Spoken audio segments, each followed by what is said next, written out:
not matter. And politicians are all the same. All politicians are corrupt.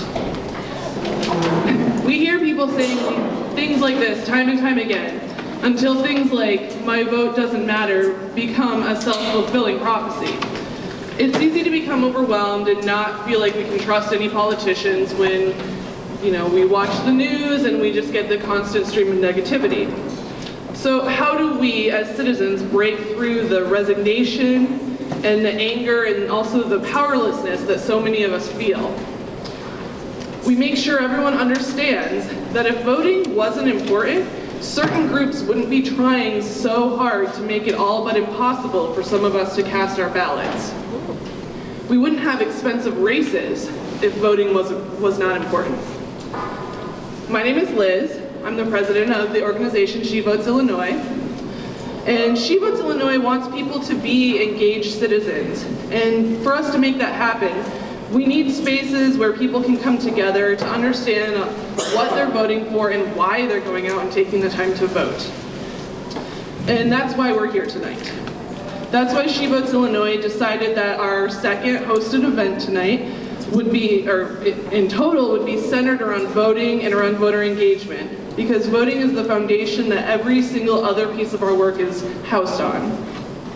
Speaking of which, if you didn't have the chance to visit our She Votes Illinois poster board on your way in, please make sure you stop by the check-in desk and let us know what you want to see us as an organization working on. We will be reading all of the notes. So politics is personal.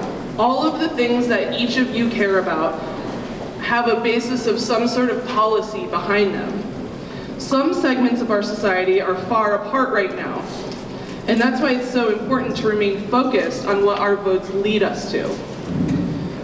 We want representatives who will fight for us, who will help keep us safe and help clear the obstacles out of our way so that we can pursue the things that make us fulfilled and happy, and so that we can keep our friends and our families protected.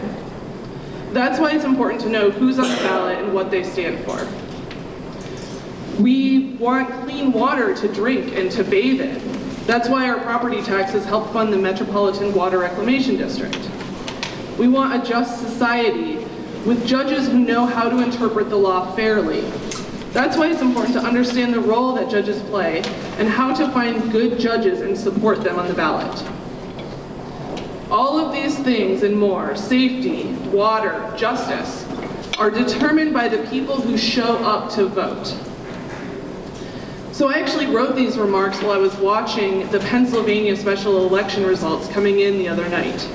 On my screen, the margin between the top two candidates at one point was only 95 votes.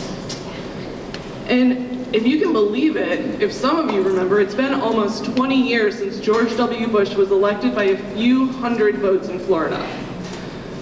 Voting is a right that has been fought for, and it's a responsibility that we should welcome and not take for granted. So mid-20th century writer George Jean Nathan had a warning for us we can heed. He said, bad officials are elected by good people who don't vote.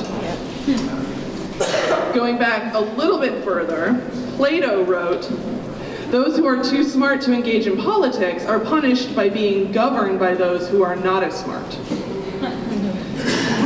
And a little over a year ago, there was this guy, you may not have heard of him, in Chicago, who gave a speech and said, it falls to each of us to be those anxious, jealous guardians of our democracy.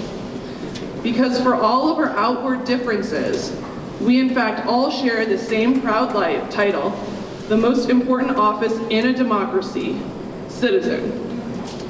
If you don't know who that was our good friend, Barack Obama. So thank you so much for joining us tonight. Thank you for joining She Votes primaries here in Chicago. Thank you to the viewing parties around the state, including in Bellevue, and anyone else who may be watching online. And I'd like